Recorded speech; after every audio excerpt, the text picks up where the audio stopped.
적그리스도의 제국의 흥망과 성도의 승리라는 제목으로 잠깐 말씀을 살펴보도록 하겠습니다. 오늘 본 말씀은 다니엘서 2장 31절부터 44절까지 말씀입니다. 다니엘서 2장 31절부터 44절까지 말씀입니다. 아멘. 오늘 저희가 이렇게 함께 신앙 고백했던 사도신경에도 이렇게 보면 예수님께서 하늘에 오르사 전능하신 하나님 우편에 앉아 계시다가 저리서 산자와 죽은 자를 심판하러 오시리라. 이렇게 말씀하고 계십니다.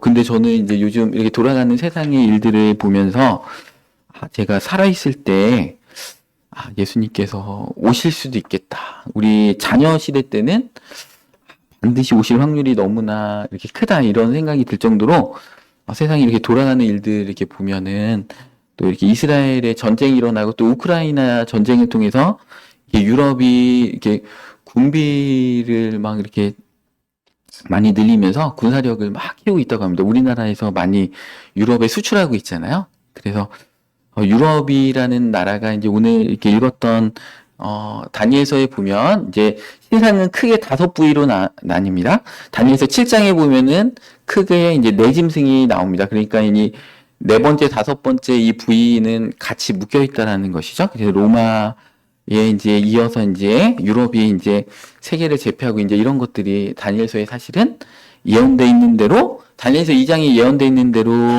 그때는 바벨론 시대였는데 다니엘이 예언한 대로 몇백 년 후에 그대로 다 일어났습니다. 그래서 헬라가 일어나서 알렉산더 대왕이 나오고 로마가 일어나고 오늘 이렇게 2장, 그 다음에 7장 이렇게 볼 텐데 다 예언한 대로 나오고 또 예언됐는데 아직 안 이루어진 것이 이제 적그리스도의 제국이 유럽에 어떻게 설 것인지 이런 것들이 아직 예언이 성취가 이렇게 안 돼 있습니다. 이 시대에는 차별금지법도 이렇게 통과되면 이제 동성연애가 이제 세계 곳곳에 막 횡행하죠? 동성연애가 있으면 망하는 겁니다. 그 소돔과 고모라가 망했던 이유가, 불심판으로 망했던 이유가 동성연애가 이렇게 일어나서 그 창조의 질서가 다 깨져버리고 도덕이 타락했을 때 망했던 것처럼, 그 로마 시대 AD 70년경에 폼페이가 이제 화산에 의해서 그냥 다 망했잖아요. 근데 뭐 이렇게 발굴을 해보니까 얼마나 막 성적으로 문란하고 동성연애하고 그런 것들 유적이 이렇게 발견되고 그런 시대입니다.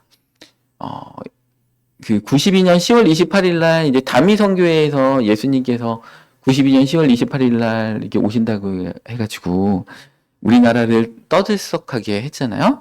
그래가지고 흰 옷을 입고 이제 다 모여 있었는데 휴거가 안 일어나가지고 막 얼마나 이렇게 교회 망신을 막 끼쳤는지 그 일하는 분들이 그랬는지 모릅니다. 근데 그분들이 이제 성경적인 오류가 이렇게 있었습니다. 데살로니가서에 보면 예수님이 오실 때 그 불법의 비밀이 활동하고 적그리스도가 먼저 온다고 했어요. 근데 이 다미선교에서는 예수님이 오신다라는 것을 자기들의 환상을 통해서 보고 뭐 천국에 가서 누가 보니까 예수님이 10월 28일로 오신다고 했다 이런 식으로 접근을 했죠. 성경적으로 약간 오류가 있었습니다.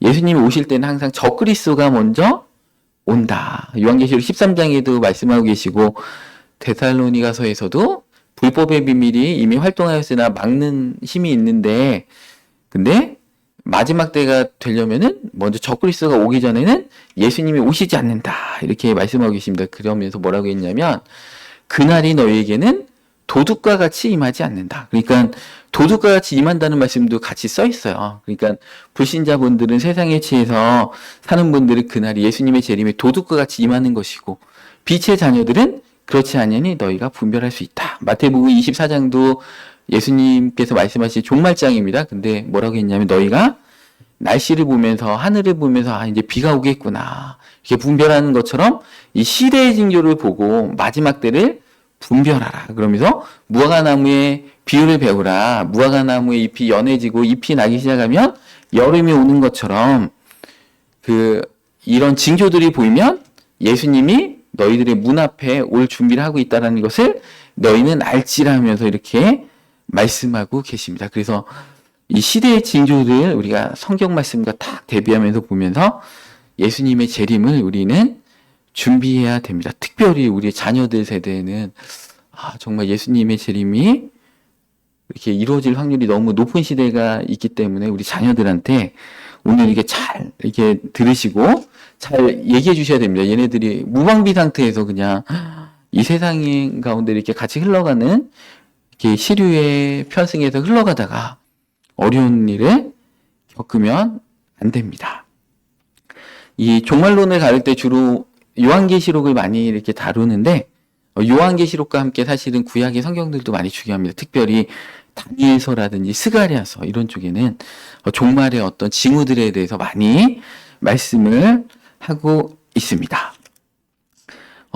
종말의 시간표를 볼 때 이 다니엘서를 보거나 스가랴서를 보거나 요한계시록을 볼 때 중요한 이정표가 뭐냐면 이스라엘입니다. 여러분 이스라엘이 이정표입니다. 다니엘서에도 너희들한테 어떤 일들이 일어나고 어느 때 7년이 있으면 어떤 일이 일어나고 이런 것들이 이스라엘을 기준표로 정확하게 기록되어 있습니다. 근데 어떤 분들이 그거를 영적으로 막 해석하다 보니까 우리 한국이 영적 이스라엘이다. 그래서 이스라엘이 남과 북으로 이렇게 분단되어 있는 것처럼 이 한국도 분단되어 있고 이스라엘에 막 열강들이 아수르하고 바벨론이 로마가 있었던 것처럼 한국에도 러시아가 있고 중국이 있고 일본이 있으니까 이 한국을 잘 보면 종말을 해석할 수 있다 해가지고 우리 한국에 그 많은 이단 사이비들이 막 이만희가 나오고 신천지가 나오고 막 그러면서 한국이 영적 이스라엘이다 그러면 한국을 통해서 이제 종말을 푸는 그런 이단 사이비들의 시도가 너무나 많이 있습니다. 그런데 그렇지 않고 자꾸 나침반이 바뀌고 이정표가 바뀌면 헷갈리잖아요. 어떻게 풉니까?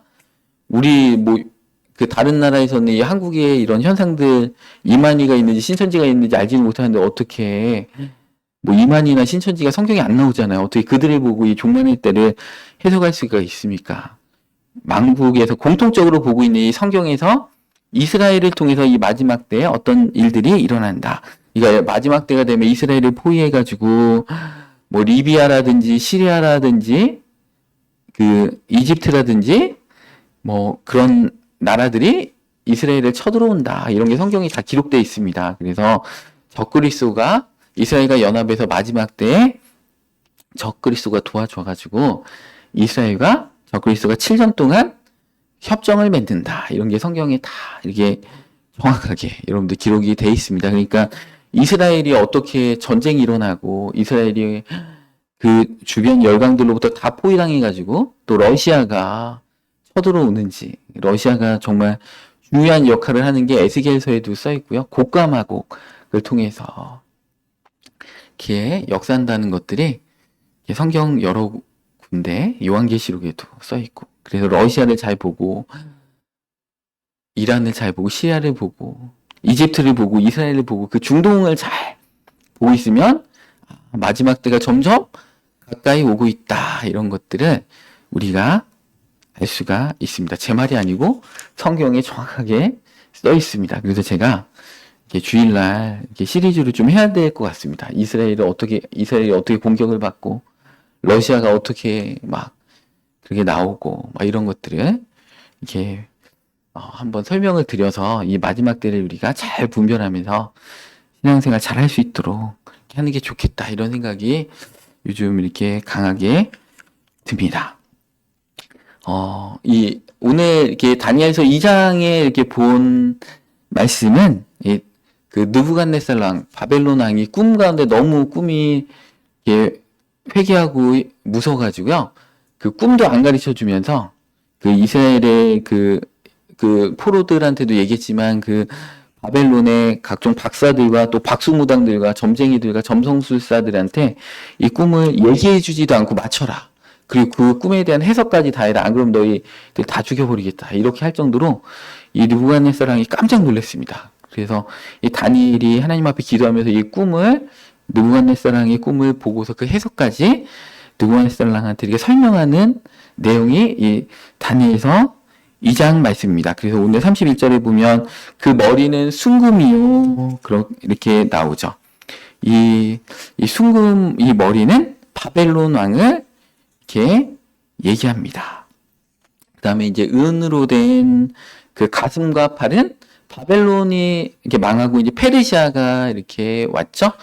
이 바벨론은 오늘날로 얘기하면 이라크입니다. 우리나라 옛날에 고구려 막 신라 있었던 것처럼 바벨론은 이라크 지역이고 그 다음 제국이 페르시아입니다. 오늘날로 얘기하면 이란이죠. 그래서 1935년까지도 이란의 국호가 페르시아였습니다. 근데 1935년부터 이제 이란으로 나라 이름을 이제 바꿨죠.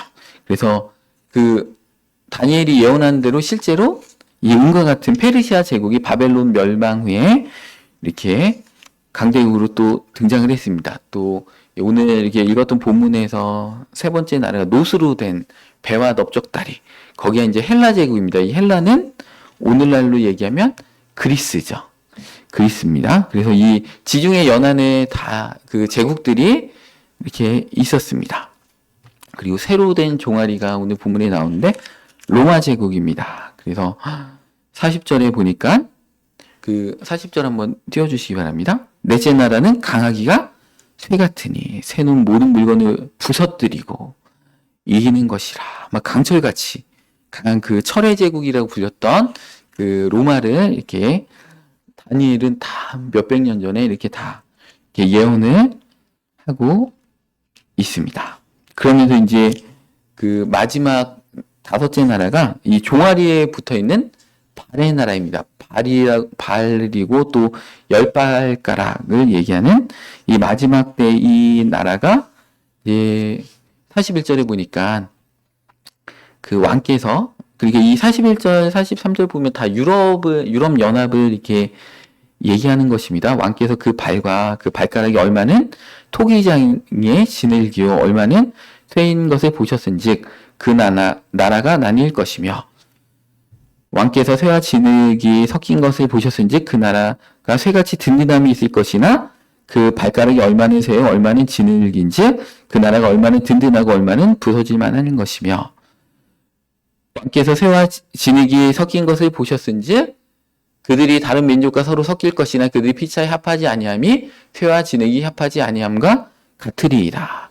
그러니까 그 유럽 연합을 보면 이제 강한 나라도 있죠. 독일처럼 강한 나라도 있고 그 뭐 지금 이탈리아와 같이 막 경제적으로 그리스와 같이 무너진 나라들도 있습니다. 그래서 이게 서로 쇠와 진흙과 같이 강한 나라와 약한 나라가 섞여 있는데 여러 민족들이 섞여 있지만 서로 피차에 화합하지 않는다. 이렇게 얘기하고 있습니다. 그래서 이 열 발가락은 그 적그리스도와 함께 이렇게 활동할 열 나라들, 10개의 나라들을 얘기합니다. 그래서 오늘 이렇게 또 다니엘서 7장에 보면 10뿔이 나옵니다. 요한계시록 10장에 적그리스도가 나오면 적그리스도가 10뿔을 이렇게 가지고 있다. 이렇게 나옵니다. 그래서 10뿔, 이렇게 나라들이 적그리스도와 함께 같이 주도적으로 이 마지막 때에 역사할 것을 다니엘서에서는 예언하고 있습니다. 이 10나라가 있긴 있지만 완벽히 통합되진 않죠. 서로 여러 민족들이 섞여 있지만 유럽도 여러 민족이 있죠. 뭐 게르만족도 있고 뭐 앵글로색슨 민족도 있고 막 여러 민족들이 이렇게 섞여 있잖아요. 그래서 완전히 통합되지는 않는다. 이렇게 말씀하고 있습니다. 그래서 이 다니엘서의 환상은 이렇게 2장도 그렇고 7장도 그렇고 일단 여러 제국들이 여러 흥망성쇠들을 쫙 얘기하면서 결론적으로는 이 적그리스도의 나라를 구체적으로 이렇게 설명하는 것으로 이게 종결이 됩니다. 그러면서 세계의 역사의 흐름을 보여주면서 마지막 때는 적그리스도의 나라가 이렇게 망하고 예수 그리스도의 나라가 등장한 것을 얘기합니다. 오늘 이렇게 그 다니엘서 2장의 이 신상의 환상은 되게 휘황찬란하죠. 금빛과 은빛과 휘황찬란하죠. 그러면서 장엄하고 되게 거대한 모습으로 이렇게 신상이 등장한 것을 볼 수 있습니다. 이것은 이 세상의 제국들이 이 세상의 문명이 그 하나님께 중심을 가지 않고 인본주의적인 기반에 있다라는 것을 상징합니다. 그러면서 다양한 업적을 이룬 것처럼 이렇게 보지만 한 뜨인돌이 와가지고 그 발을 쳐버렸더니 어떻게 됩니까? 그냥 겨가 날리듯이 그냥 산산조각이 나서 그냥 가루가 돼가지고 다 날려버린다는 것입니다. 그러니까 뭔가 장엄하고 대단하고 커 보이고 놀라워 보이고 반짝반짝 빛나지만 그것들은 인간적인 것이고 어떻게 보면 바벨탑과 같이 인간들의 어떤 하나님을 대적하는 인본주의적인 것이고 결국에는 멸망할 것들이라는 것입니다. 그래서 오늘 읽었던 본문에도 한 뜨인들이 와가지고 발을 치면서 그 신상이 그냥 완전 가루가 되어서 사라지고 그 뜨인돌을 통해서 이 큰 산을 이루어서 영원토록 이어지는 그런 그리스도의 나라가 영원무한 나라가 설 것을 이 다니엘서에는 예언해주고 계십니다. 이 비전이 이제 오늘 본문 말씀 44절에 이렇게 나옵니다. 이 여러 왕들의 시대에 하늘의 하나님이 한 나라를 세우시리니 이것은 영원히 망하지도 아니할 것이요 그 국권이 다른 백성에게도 돌아가지도 아니할 것이요 도리어 이 모든 나라를 쳐서 멸망시키고 영원히 설 것이라 이렇게 말씀하고 계십니다. 또 45절 이렇게 띄워주시기 바랍니다. 이 손대지 아니한 돌이 산에서 나와서 쇠와 녹과 진흙과 은과 금을 부서뜨린 것은 왕께서 보신 것은 크신 하나님이 장래일을 왕께 알게 하신 것이라.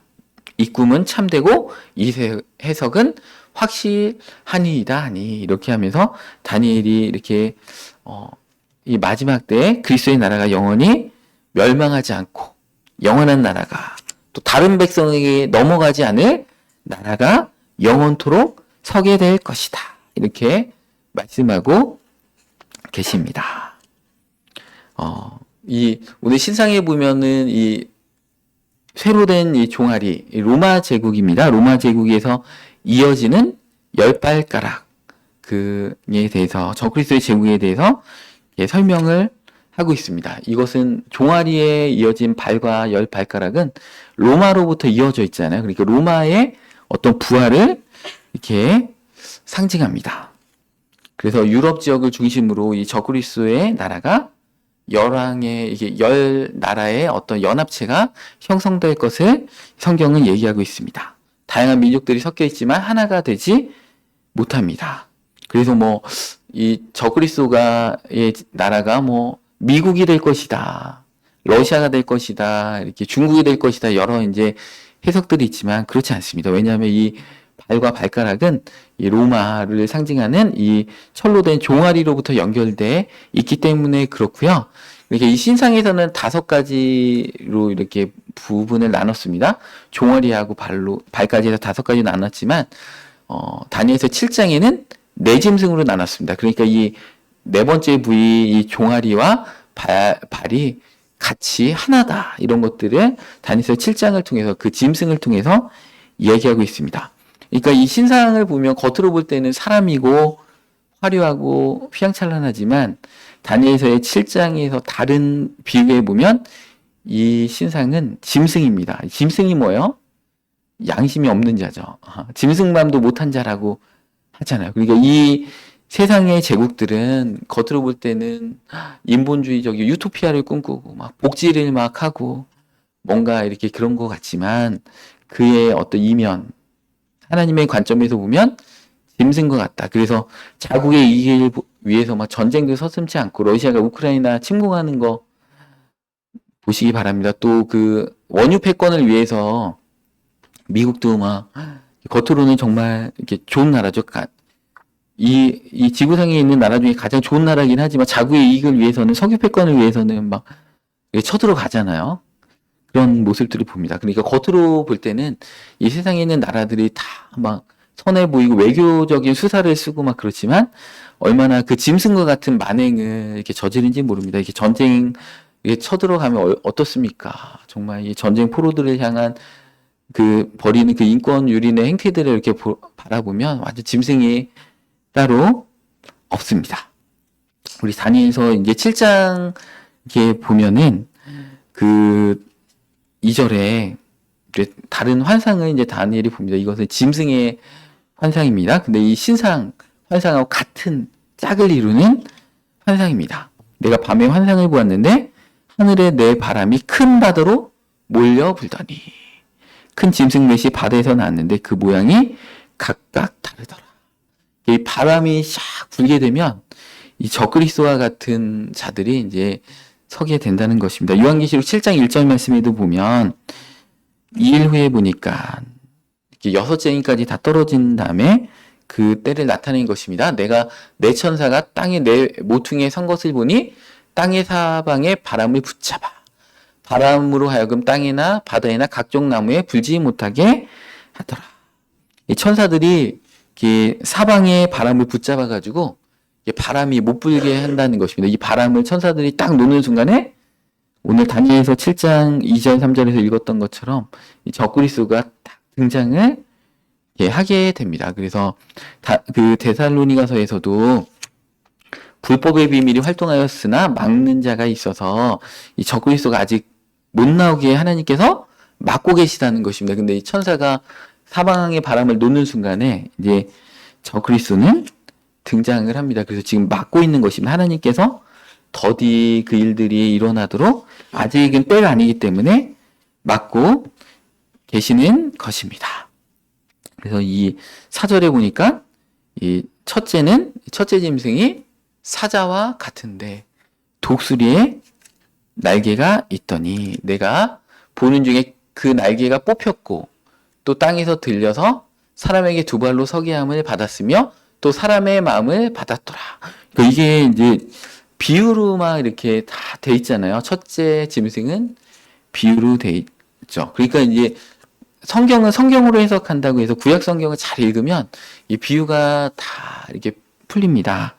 이 예레미야서 49장에 보면 그 바벨론에 대해서 사자와 같고 독수리와 같다 이렇게 설명을 하고 있습니다. 그래서 이 첫째 짐승은 바벨론을 얘기하는 것입니다. 아까 신상 비유하고 똑같습니다. 이 사자는 동물의 왕이잖아요. 그게 그 정도로 강력하다는 것입니다. 그리고 요한계시록에는 적그리스도를 표현할 때 사자의 입을 가졌다. 이 사자의 수컷의 송곳니가 10cm입니다. 그냥 목을 물어버리면 그냥 다 죽습니다. 피 흘리고. 그래서 사자가 짐승을 사냥할 때 목을 이렇게 물어버리잖아요. 이 적그리스도가 사자의 입을 가졌다라고 이렇게 요한계시록 13장에 나옵니다. 그래서 이 사자, 그리고 독수리는 신속하다. 그죠? 독수리가 얼마나 빠릅니까? 그런 것들이 신속함을 상징하는 것입니다. 근데 여기 보니까 사자가 날개가 뽑혔고 땅에서 들려서 사람처럼 두 발로 서게 함을 받았다. 그러니까 이 권세와 능력을 뺏겼다는 것이죠. 이제 그 다니엘서 4장에 보면 실제로 느부갓네살왕이 교만을 행하다가 왕위를 잃고 7년 동안 미쳐가지고 짐승처럼 이렇게 산발한 상태로 막 이렇게 다녔잖아요. 그것을 상징하는 것입니다. 그러니까 성경은 성경으로 다 비유가 이렇게 풀립니다. 또 이 두 번째 짐승은 아까 신상 그 두 번째 그 페르시아 제국을 상징하는 비유랑 똑같습니다. 또 보니 다른 짐승 곧 둘째는 곰과 같은데 그것이 몸 한쪽을 들었고 그 입에 이사의 새 갈빗대가 물렸는데 그것에서 말하는 자들이 있어 이르기를 일어나서 많은 고기를 먹으라 하였더라. 이 곰은 사냥에 능한 동물이죠. 한쪽 몸을 들고 있다라고 오늘 이렇게 표현하고 있는데 이 페르시아 제국은 메데바사, 이게 성경에서 메데바사라고 얘기하잖아. 원래는 메데바사의 연합국인데 나중에는 페르시아, 이게 바사가 더 커져가지고 이제 메데를 흡수하잖아요. 그래서 곰이 한쪽을 들고 있다 이렇게 표현하고 있습니다. 입에 이사야는 새 갈빗대를 물었다. 이 새 갈빗대는 이 페르시아가 점령한 세 지역을 얘기합니다. 첫째 지역은 바벨론이고요. 두 번째는 소아시아 지역, 세 번째는 이집트를 점령했다. 이것을 이 일이 있기 전부터 몇백 년 전부터 이 다니엘은 다 예언을 이렇게 하고 있습니다. 많은 고기를 먹어라. 이거는 뭐예요? 전쟁을 통해서 많은 피를 흘리고 정복해서 이겨라. 이런 것들을 상징하고 있습니다. 이 셋째로 등장하는 셋째 짐승은 표범입니다. 이 표범은 그러니까 그 신상 비유와 같이 헬라 제국을 상징합니다. 이 헬라 제국에서 드디어 알렉산더 대왕이 이렇게 등장을 합니다. 이 7장 6절에 보면 이 세 번째 짐승은 표범과 같다. 이 표범은 엄청 빠르잖아요. 이게 빠른 짐승입니다. 표범 같은데 이 등 뒤에는 새 날개 넷이 있고 또 그 짐승에게 또 머리넷이 있으니 권세를 받았더라. 날개가 4개나 있고 머리도 4개가 있다는 것입니다. 알렉산더 그 대왕이 이 제국을 이렇게 건설하고 젊은 나이에 요절해서 죽었잖아요. 그래가지고 그 알렉산더 대왕이 죽은 다음에 그 부하 4장군이 이 헬라 제국을 4등분해가지고 이렇게 통치를 이렇게 하게 됩니다. 이 4명의 장군이 이게 역사적인 인물이잖아요. 셀레우코스, 뭐 포톨레마이오스, 뭐 이런 그 4명의 장군이 정확히 4등분해가지고 이렇게 제국을 이렇게 찢어서 갖게 됩니다. 그리고 4날개를 가졌다는 것은 또 얼마나 이렇게 신속하게 나라를 정복했습니다. 이 얼마나 빨리 표범과 같이 또 날개를 가진 독수리와 같이 이 헬라 제국을 알렉산더 대왕이 이렇게 정복했는지 모릅니다. 이런 그 모습들, 이런 7장의 이런 짐승들의 모습은 그 이런 세상의 제국들의 야수적인 특성들을 나타내 주고 있습니다. 그리고 오늘은 보지 않겠지만 이 다니엘서 8장에도 봐도 이 헬라 제국의 여러 이렇게 설명들에 대해서 이렇게 쭉 8장에 구체적으로 이렇게 나옵니다. 그런데 이제 드디어 이 7장은 특이하게 이 첫째 짐승, 둘째 짐승, 셋째 짐승은 다니엘도 이렇게 딱 봤을 때 여기가 어느 나라구나 이렇게 한 번에 그 신상 비유도 있었기 때문에 알았던 것 같아요. 근데 이 4번째 짐승에 대해서는 다니엘도 어려워가지고 무섭게 여기면서 놀랍게 여기면서 예의주시하는 모습을 이렇게 볼 수가 있습니다. 이 4번째 짐승의 특징이 7절에 나오는데 무섭고 놀라우며 또 매우 강하며 또 새로 된 큰 이가 있어서 먹고 부서뜨리고 그 나머지를 발로 밟았으며 그 전에 있는 짐승하고 다르다는 거죠. 그러니까 이 4번째 짐승은 또 어떤 뭐 사자라든지 곰이라든지 그런 뭐 표범이라든지 이런 모습으로 나오고 그냥 짐승이다라고만 표현됩니다. 약간 다른 짐승하고 다릅니다. 그래서 이 4번째 짐승은 또 아까 신상 비유의 종아리하고 발의 비유와 같이 이렇게 연결되어 있는 적그리스도의 모습과 그 로마의 제국의 어떤 모습을 이중적으로 다 갖고 있는 그런 모습입니다.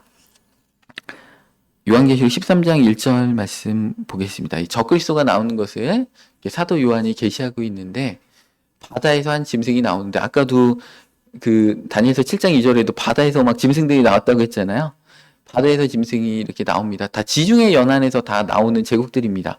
그리스, 뭐 이란, 이라크 다 지중해 연안, 로마 다 지중해 연안에 있는 나라들이죠. 그러니까 바다에서 이렇게 나옵니다. 그러니까 그 바다가 없는 러시아는 그 적그리스도가 나올 수가 없습니다. 이 적그리스도는 바다에서 나오기 때문에 그렇습니다. 그래서 이 바다에 있는 짐승이 아까 뿌리열이다. 아까 그 10발가락이 있었다. 이렇게 한 것처럼 다니엘서 7장에도 이 짐승이 뿌리열인 것처럼 이 적그리스도는 뿌리열입니다. 열째 나라들과 함께 이렇게 활약을 합니다. 그 머리가 7이라 이 머리가 7인 것을 나중에 설명해 드리고요. 그 머리들에는 신성모독하는 이름들이 있더라. 그러면서 2절에 보니까 이 다니엘서 7장에 나오는 그 짐승이 요한계시록에 정확히 나오죠. 내가 본 짐승은 표범과 같이 비슷하고 그 발은 곰의 발 같고 그 입은 사자의 입 같은데 이 용은 사탄입니다. 사탄이 자기의 능력과 보좌와 큰 권세를 그에게 주었더라. 이 적그리스도에게 마지막 때 이 사탄이 모든 권세를 주는데 어떤 권세를 주냐? 바벨론과 같은, 그죠? 페르시아와 같은, 헬라와 같은, 알렉산더 대왕과 같은, 표범과 같은 신속함을 다 줍니다. 그러니까 얼마나 강력한지 여러분들 이 적그리스도가 나타나면 놀라운 일들이 이 세상 가운데 일어납니다. 그래서 이 세계를 단일 정부로 만들어가지고 다 세계를 지배하면서 요한계시록 13장에 보면 또 그 표를 받지 않으면 매매를 못하게 하고 막 그렇게 되는 거죠. 그런 때가 온다는 것입니다. 그렇지만 적그리스도가 있어도 하나님의 백성들은 다 먹이시고 입히신다. 이런 것들이 다 나옵니다. 성경 곳곳에 나옵니다. 우리 이스라엘 백성들 우리 666 마크 안 받아도 다 먹을 수 있습니다. 이스라엘 백성들 광야 40년 동안 하늘에서 만나와 메추라리가 내리고 다 먹이셨습니다. 그 애굽 그 적그리스도와 같은 이 애굽의 바로 왕으로부터 다 탈출해가지고 그죠? 다 먹이시고 입히시는 하나님의 놀라운 일들을 우리 구약 성경에서 이렇게 봤잖아요. 여러분들 CCTV 두려워하지 마시기 바랍니다. 이제 적그리스도가 우리 CCTV로 잡으러 와도 우리 안 걸립니다. 이제 마지막 때가 되면 우리 엘리사도 봐봐요. 아람 군대가 쳐들어오잖아요. 엘리사를 잡으려고 그 성읍을 다 포위하는데 그들의 눈이 어두워서 엘리사를 잡지 못하게 됩니다. 여러분들 기적적인 초자연적인 방법으로 이제 마지막 때 하나님의 백성들을 적그리스도가 이렇게 나타난다고 할지라도 지키시기 때문에 여러분들 안심하시기 바랍니다. 그래서 이 네 번째 짐승은 로마 제국의 특성을 갖고 있으면서 또 이제 적그리스도적인 제국의 특징도 동시에 갖고 있습니다. 그런데 이 7장 8절에 보니까 여기에 이제 적그리스도가 드디어 구체적으로 이렇게 등장을 합니다. 내가 그 뿔들을 유심히 보는 중에 이 10뿔이 있다고 했잖아요. 10뿔을, 네 번째 짐승 10뿔을 유심히 보는데 다른 작은 뿔이 그 사이에서 나더니 그 첫 번째 뿔 중에 셋이 그 앞에서 뿌리까지 뽑혔으며, 그러니까 이 작은 뿔, 그러니까 이 작은 뿔이 이 10뿔 가운데 3뿔을 뽑아버린다는 것입니다. 그러니까 여러분들 이 마지막 때에 적그리스도 이렇게 미미한 세력과 같은 어떻게 보면 정치와 종교가 연합한 이 세력들이 다 이렇게 등장을 하는데 10나라 중에 3나라를 그냥 뽑아버립니다. 그냥 뿌리채 뽑아버린다고 합니다. 그러니까 여러분들 이게 마지막 때 이 유럽에서 어느 세력과 정치 세력 내지는 종교 세력이 딱 등장할 때 유럽의 3나라를 다 이렇게 망하게 하면서 그 3나라를 등에 업고 권세를 탈취하는 자가 있다. 그러면 그 사람은 100% 적그리스도다. 이렇게 보시면 됩니다. 그러니까 시대의 징조가 이 성경에 마지막 때 적그리스도가 어떻게 등장하는가가 정확하게 써 있습니다. 그러니까 이 유럽을 쫙 보시면서 3나라가 망하는데 그 3나라를 망하게 하는 어떤 작은 세력들. 처음에는 작은 세력, 작은 뿔로 이렇게 등장하면 나중에는 큰 뿔이라고 합니다. 이 뿔 중에, 10뿔 중에 제일 커집니다, 여러분들. 그러니까 어떻게 유럽이 딱 돌아가느냐, 이런 것들을 잘 보시면, 적그리스도가 슬슬 나온다. 그럼 여러분 어떻게 됩니까? 우리 자녀들, 믿음으로 막 키워야 되죠. 너희들 요한계시록 13장에 나오는 짐승의 표 절대 받지 마라. 그거 받으면 매매를 못하게 한다고 하지만 이거 받는 순간에 계시록에 뭐라고 되어 있어요? 영원한 불못에 지옥에 들어간다. 이렇게 예언하고 있지 않습니까? 그러니까 적그리스도가 나타날 때.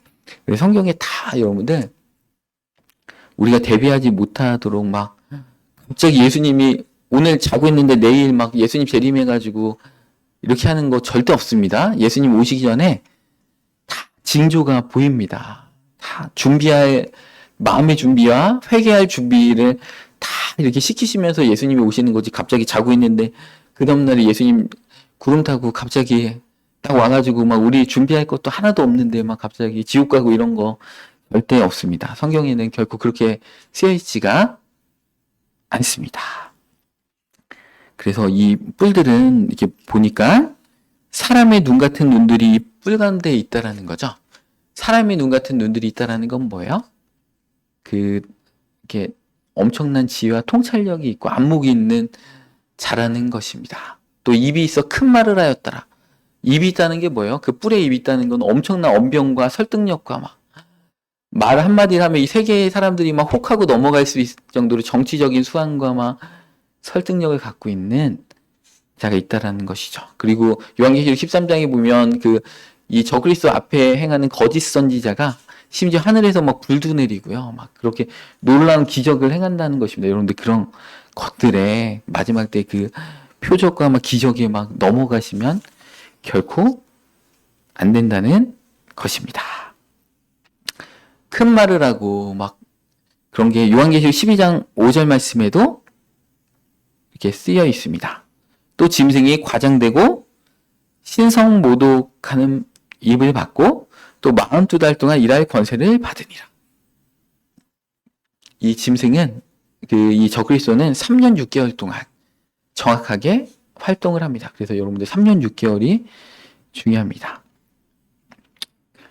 6절에 계시록 12장 6절 보겠습니다. 짐승이 입을 벌려 하나님을 향하여 비방하되 그의 이름과 그 장막꽃 하늘에 사는 자들을 비방하더라. 아까 그 작은 뿔이 큰 말을 하고 이런 것들이 계시록에 이제 구체적으로 같이 설명이 돼 있습니다.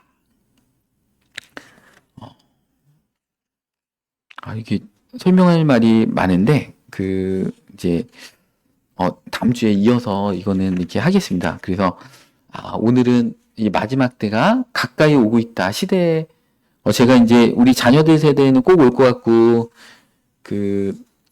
제 살아생전에 예수님 재림하실 것 같다고 얘기하는 거는 제 그냥 의견입니다. 이 세상을 바라볼 때 이렇게 세상이 빨리 변하고 있다.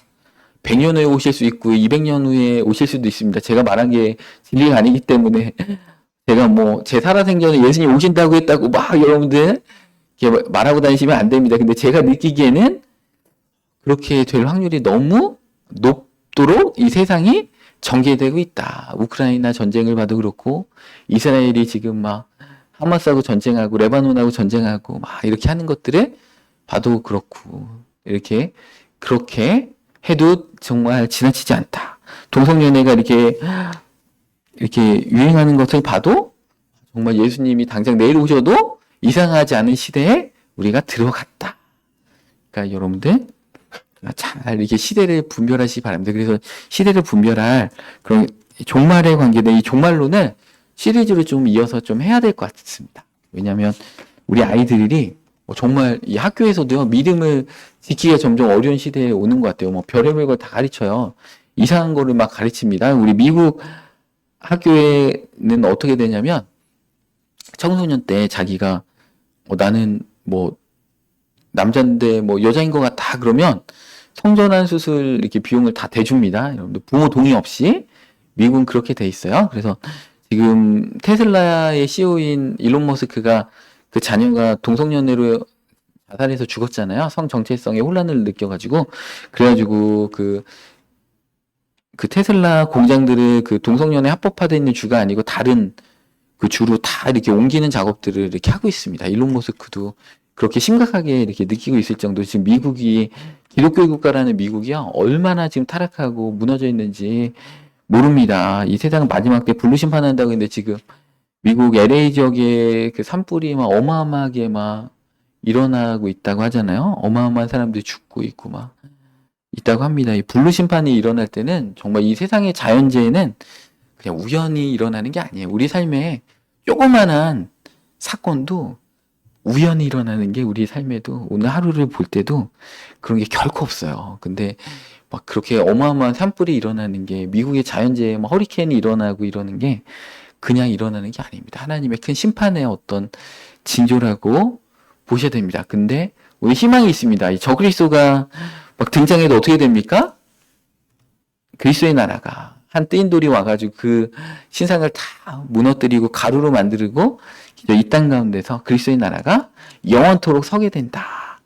예, 말씀하고 계십니다. 왜 이렇게 기록되었을까요? 이스라엘 백성들한테 힘들어도 이스라엘 백성은 정말 고난의 연속입니다. 히틀러한테도 막 600만 명이 가스에서 죽었고 또 그 2000년 동안 나라도 없이 계속 떠돌이 신세를 면치 못했고 또 지금도 그 아랍 중동에 있으면서 얼마나 전쟁의 위험한데 있습니까? 그렇지만 이 이스라엘 백성들한테 위로를 주는 거죠. 또 기독교인들한테 핍박받는 많은 기독교인들에게 위로를 주는 거죠. 이 적그리스도가 너희들을 괴롭혀도 그리스도의 나라가 든든히 서서 영원토록 함께 할 것이다. 이런 위로의 말씀이 이렇게 종말의 말씀을 통해서 우리에게 주시는 것입니다. 그래서 사실은 일제시대 때 우리나라의 종말론이 엄청 발달했어요. 그때 계셨던 분들은 또 6.25를 겪으셨던 분들 얼마나 그 예수님의 종말에 민감했는지 모릅니다. 그래서 마라나타 주 예수여 어서 오시옵소서. 죄 많은 이 세상은 내 집 아니네. 내 집은 천국에 있다. 이런 그 종말의 신앙이 엄청 강했어요. 근데 이 한국 교회가 어느 순간부터 등 따스고 배부르고 막 그러다 보니까 이 땅이 너무 좋은 거예요. 여기가 유토피아다. 그죠? 그 인본주의가 막 극치를 이루는 거죠. 그러니까 막 예수님의 재림을 더 이상 기다리지 않는 거죠. 주님, 좀 늦게 오셨으면 좋겠습니다. 이렇게 신앙이 변질돼 가는 거죠. 이 모여있고 자기들만의 세상을 꿈꾸면 그게 바벨론입니다. 이 시대의 대형 교회도 바벨론이에요. 예루살렘 교회가 예수님 믿으니까 너무 좋은 거예요. 그러니까 땅끝까지 이르러 내 지인이 되리라. 선교회라 그랬는데 자기들끼리 신앙생활 하니까 어떻게 됩니까? 스데반을 순교해가지고 스데반의 순교로 인해서 그 이스라엘 백성들이 막 유태인들이 흩어지잖아요. 자기들끼리 모여 있어서 막 우리끼리 행복하게 살자, 이게 바벨론인 것입니다. 그렇지만 하나님의 나라는 영원토록 서리라. 그래서 그 우리 말씀과 삶의 우리 교인 성도님들은 예수님 재림하실 때 구원받으시고 또 마지막 때 잘 준비하셔가지고 저그리스도의 미혹에 넘어가지 않기를 축복합니다. 이 마지막 때는 예수님께서 마태복음 24장에 뭐라고 했어요? 종말할 때는 그리스도가, 거짓 그리스도들이 막 광야에 있다고 해도 너희 따라가지 말고 골방에 있다가도 나가지 말라. 많은 자들이 내가 오기 전에 막 미혹할 것이다. 이렇게 미혹을 주의하라. 이렇게 말씀하고 계십니다. 그래서 우리가 성경을 정확하게 알아야 되겠죠? 그러면 미혹받지 않습니다. 우리가 정확하게 아는 게 중요합니다. 아는 것이 힘입니다. 위조 지폐를 이렇게 감별하는 감별사들은 위조 지폐를 연구하지 않습니다. 그들은 진짜 돈을 계속 쳐다봅니다. 진짜 돈을 계속 쳐다보다 보면 위조 지폐를 딱 보면 이게 위조 지폐구나? 그걸 딱 압니다. 여러분들 성경 말씀을 정확하게 알고 있으면 신천지가 와가지고 무슨 얘기하면 저거 위조 지폐구나. 듣자마자 압니다. 그러니까 성경을 분별하고 특히 이 마지막 시대 이 종말론을 정확히 알고 있는 것이 너무나 중요합니다. 그래서 이 종말한 시대에 정말 넉넉히 이기고 승리하는 축복이 우리 성도님들 모두 가운데 있기를 이 시간 축복합니다.